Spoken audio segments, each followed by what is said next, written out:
Hello! How are you today? This is Nux, and welcome to a series I've been thinking about starting for a while. This is a series that's very different from the sort of series that I usually put on my channel. In this series, we are going to be exploring the healing power of mindfulness. It is going to require a little bit of backstory, so bear with me for a few minutes. When I was younger in that, I went through a lot in school. I went through a lot of bullying, a lot of attacks and that, and I struggled a lot to find my place in the world, to discover what exactly I was meant to do, and more than anything else, to find my self-worth. And I struggled with that for a long time, late into my early 30s. I struggled with that. And then, one point, after a particularly difficult time in my life, I had just lost my father, and I had been struggling with a lot of anxiety and a lot of pain. Just a lot of pain. I discovered something called mindfulness. Some people think mindfulness is a teaching that is essentially just meditation and hokey, you know. But I have come to realize that mindfulness is so much more than anything like that. Mindfulness is not just a practice, it's a living, it's a way of life. It's not just a belief or a action, it's a state of being. And in these videos, I'm hoping to help share that with you. I have gone through a mindfulness seminar for more than one, obviously, but I've successfully graduated it. I'm not perfect, so I will probably mess a few things up, but I'm going to do my best to help guide you and help you hopefully reach the same state of happiness as me. Now, there's going to be a few different steps involved in this. We're going to explore some of the different parts of mindfulness, what exactly it means, what exactly is mindfulness, and that, and how you yourself can benefit from it. So keep watching, and hopefully you will also join me on this road of betterment. Alright, the very beginning, we have to learn about what kinds of things can mindfulness help with. Mindfulness is a practice where you can be less critical of your actions and be okay with it. You can be less judgmental of other people. You can learn to gain control over your emotions. If you're in a state of crisis, mindfulness can help guide you down the right path. This is something that I've learned a long time ago. Mindfulness is greatly about living in the present. It's about not worrying about the past or the future. Sorry, that's just an update. I'm just gonna get rid of that. It's about living in the moment, not judging or rejecting what's going on in the moment, not focusing too hard on it, not letting it control you, but just simply existing in it.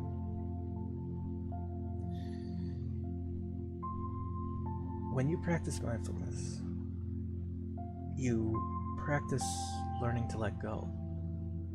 You practice learning to accept, and you practice learning to cope and to live again.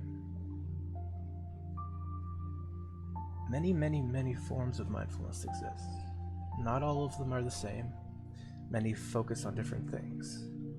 The one that I like is the one that increases your ability to handle sudden situations, sudden difficulties.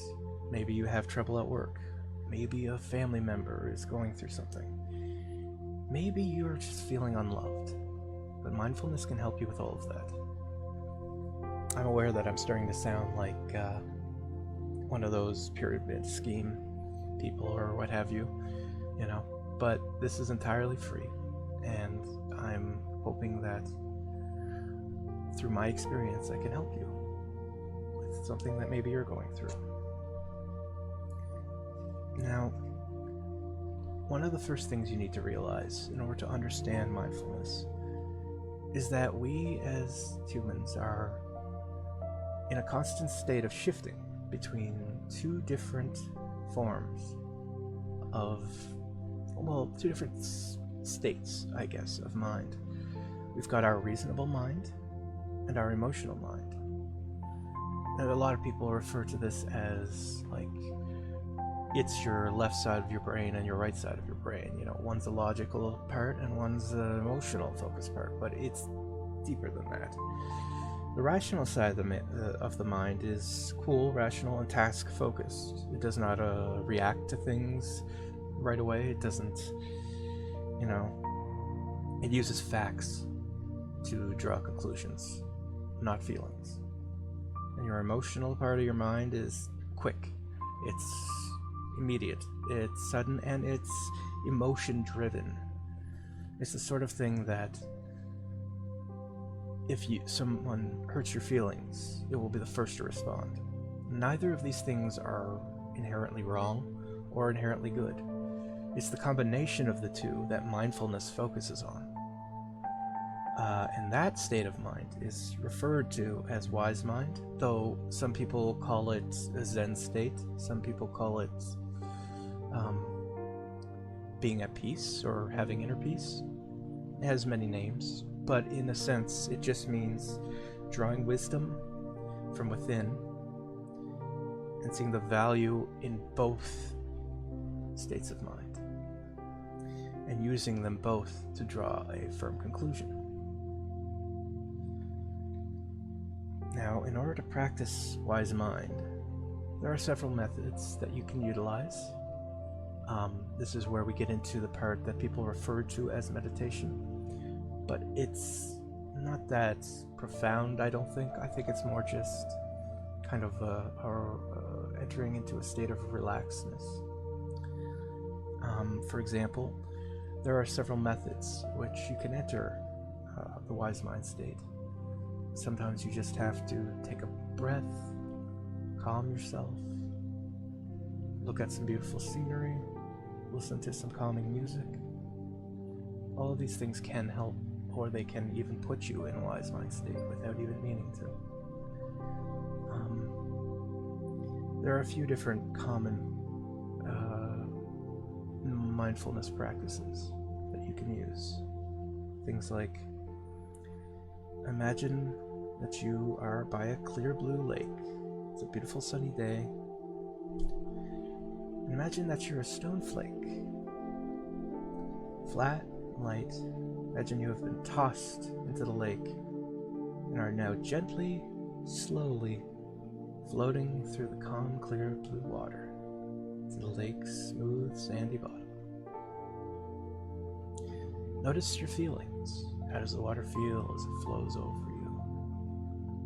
What kinds of movements do you make? As you settle on the floor of the sandy lake, are you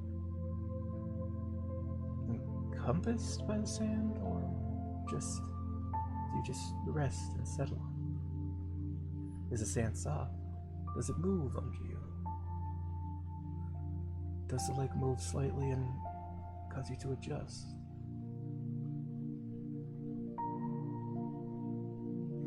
If you are imagining this and you feel a kind of inner peace, then congratulations.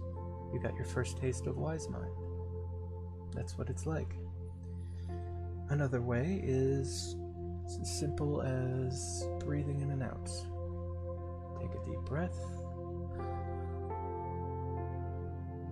Tell yourself, I would like to enter wise mind, and breathe out.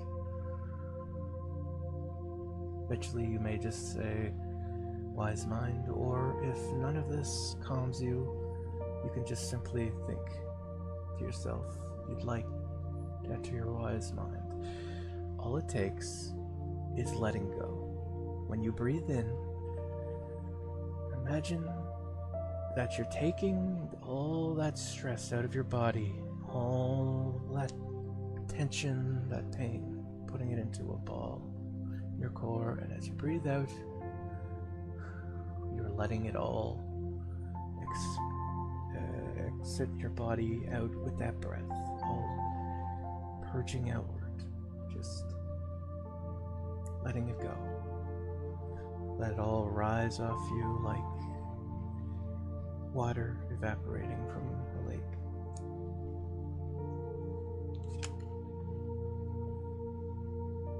Now that you have begun to relax and let yourself be at ease, let go of any inner thoughts that you're clinging to, any emotions you're struggling to let go of. Just let go. Allow yourself to go completely relaxed.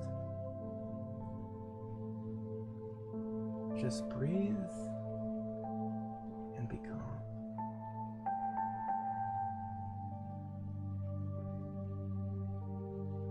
Now, look around you. Whatever you see, first, look at it and focus on it. Ask yourself, how many things can I say about that one thing I'm looking at? Is it sharp? Is it smooth?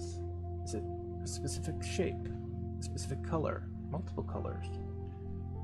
Is it tough? Is it soft? Is it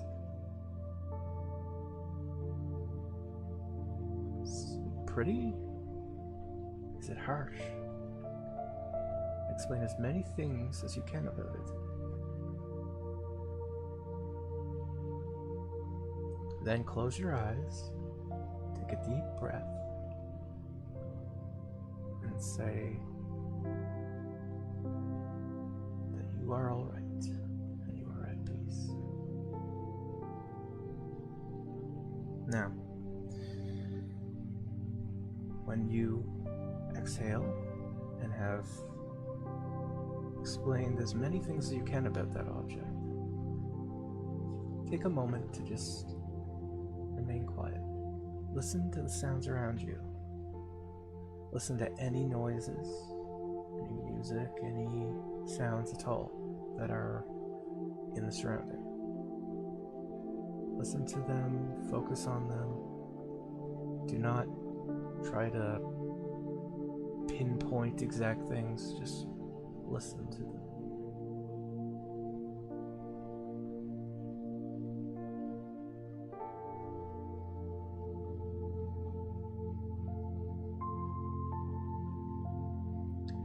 And as those sounds become more and more identifiable, take a moment and take a deep breath and try to analyze the sense in the air. Does it smell good? Is there a smell? Use each of your senses in this way. Just slowly take in your environment. This will help you to enter your wise mind state. Now, you may have entered into wise mind in the past without even realizing it. If you've ever focused entirely all of your attention on a single task, you've entered wise mind. If you've ever put 100% of yourself into creating something or into doing something, you were probably in your wise mind state. The idea of wise mind is not about transcending yourself or anything like that. It's about living in the moment and focusing on what it means to simply be. There is no good, there is no bad. There simply is. That's why a lot of people will say there is no right, there is no wrong, there simply is. Now, that does not mean you don't understand the difference between right and wrong, or that these things aren't going to still be there when you exit Wise Mind, but it can help you to think more clearly and determine what the best course of action is to deal with these things after the fact.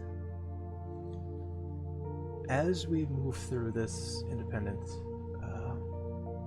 mindfulness exercise and these mindfulness videos, I hope that you'll be able to call on this tool when things are particularly difficult, when you're struggling, to keep yourself from doing or saying or acting in a way that you are not happy with. Some practices you might do is when you start to feel yourself being overcome by any emotion or any difficulty, look at something. Try to describe that thing in your mind as much as possible in as much detail as possible, going over every little thing with it.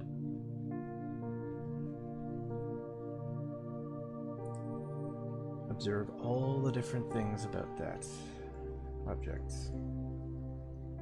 When you go to eat something, take your time and really taste the food. A lot of times we just eat and eat quickly. A lot of times we don't take time to enjoy and savor the food we eat. Take your time with that and enjoy it. Observe any thoughts or urges you might have in the moment. If you're hungry, if you're thirsty, if you're feeling the need for something, don't necessarily act on it or not act on it, just observe the fact that you feel this way.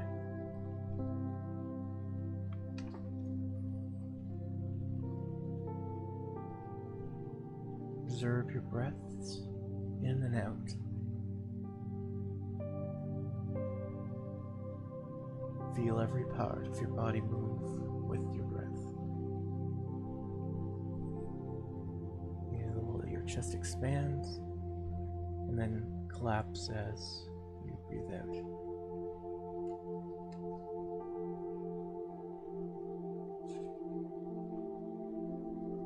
Imagine that your mind is an ocean. The ocean is rolling. But that ocean, those thoughts that are, we'll say, waves, they crash on the shore too often. Imagine that ocean is slowly calming. Instead of riling and raving in the wind and storms, instead it is slowing down, calming, becoming more at ease, more relaxed, more still, until it barely moves, the smallest of waves. With every breath, in and out, another wave travels to that shoreline. In and out.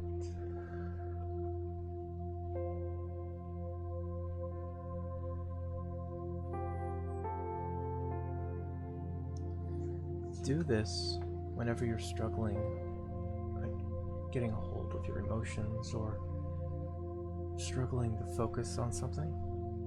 It'll help calm you and help keep you focused.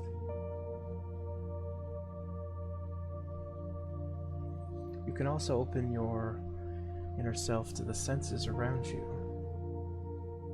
If you are listening to something or feeling something, or with your senses, Just focus on those.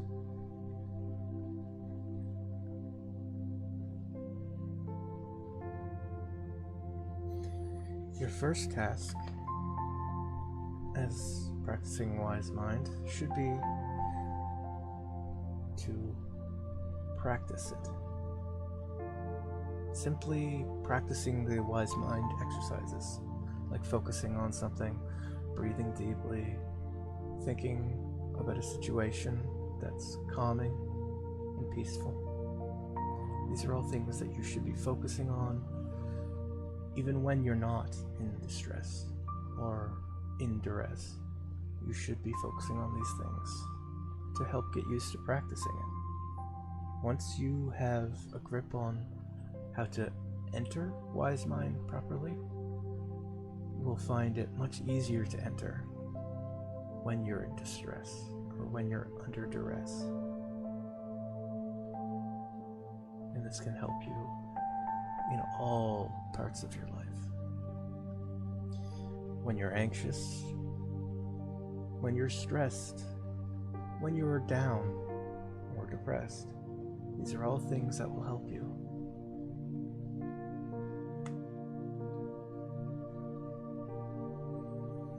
Some things to remember when practicing wise mind is to remain unjudgmental. For example, if you are focusing on an object, simply state what that object looks like in your mind. Do not judge it on what it looks like. Do not decide whether or not it's good that it looks that way. Just focus on the fact that it does look that way. Let go of anything in your mind that you're clinging on to. Simply do one-minded things. So what that means is to be completely present in the moment. Do one thing at a time. When you're walking, focus on walking. When you're eating, focus on eating. When you are worrying, focus on worrying. When you are planning, focus on planning. When you are trying to remember, focus on remembering. Do not get sidetracked. Do not let things interrupt you.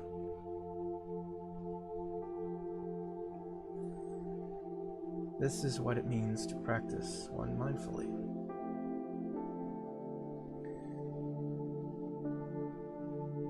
Act as skillfully as you can. Do what is needed for the situation you are in, not the situation you wish you were in. Not one that is fair, and not one that is more comfortable. So what this means is accept the situation you are in now. It may not feel right, it may not feel fair, but it is the situation you're in, so accept it. Accept that you are in this situation and try and work around that situation. Tell yourself, okay, I am here, I am in this area or this part of my life, and there's nothing I can do outright to change that, and that's not bad. You can simply let go. You can let it all flow out of you. You don't need to hold on to it. If you're in pain, let the pain go for a while. You don't need to think about it for a while. You don't need to focus on it. Just let it go and let yourself be at peace. One of the biggest practices of mindfulness is to allow yourself to love yourself. Now, this is different for each person. Some people need it more than others. But regardless of who you are or what you're going through, loving yourself is still the most important thing you can do.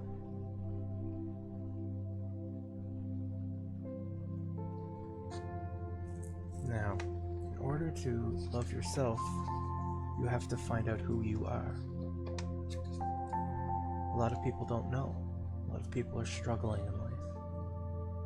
They decide based on their past that they're not in a good spot. And I'm telling you right now, everybody feels that way at one point or another. Don't focus on it. Try to be the best you can be, given the situation you're in. Don't focus on the negatives. Move forward with the goal that perhaps you have messed up in the past, perhaps you've been hurt in the past, but every day is a new opportunity. You're never trapped unless you let yourself be trapped. Everybody has the chance to achieve greatness.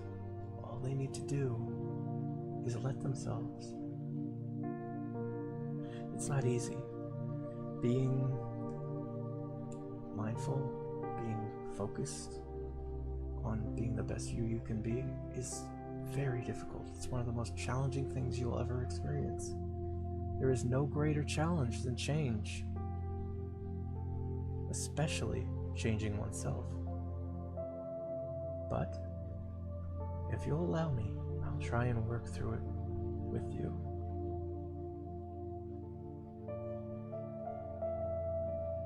Today is a day of beginning. If you're still watching, it must mean that you're at least open to the idea of trying something new, of trying to change, trying to better yourself, and trying to change the focus of your life. That's a good thing. Being open to change is a good thing, but you won't be changing huge aspects of your life all at once. These things happen with small, incremental changes. Now, I've talked a lot about why mindfulness is important, and a lot about the describe and observe parts of it. But what I haven't discussed is some things to do with distress and how mindfulness can focus you on how to deal with those things. Now, yes, mindfulness can help you calm and that, but sometimes we'll get too caught up in our own fears, anxieties, and stress, and we struggle to find the solution to our current situation or predicament. But if you can stop yourself in these moments, take a breath, just pause for a moment, use your observation skills, use your senses, your surroundings, and let go of those thoughts, let go of the stress and everything bothering you, you'll better be able to focus on what's around you and being the best you can be, and the solution to the trouble you're in, or the difficulty you're having. I'm sorry for the phone call there in the background. As always, though, everybody, this is the end of episode 1 in our practice of mindfulness. Thank you for joining me. I hope that each and every one of you has a wonderful day, and that I've helped you a little bit. I don't know how many videos of this I'm going to do, but I will be doing as many as it takes to help you through this. So this is Knox, everybody, saying, as always, take care.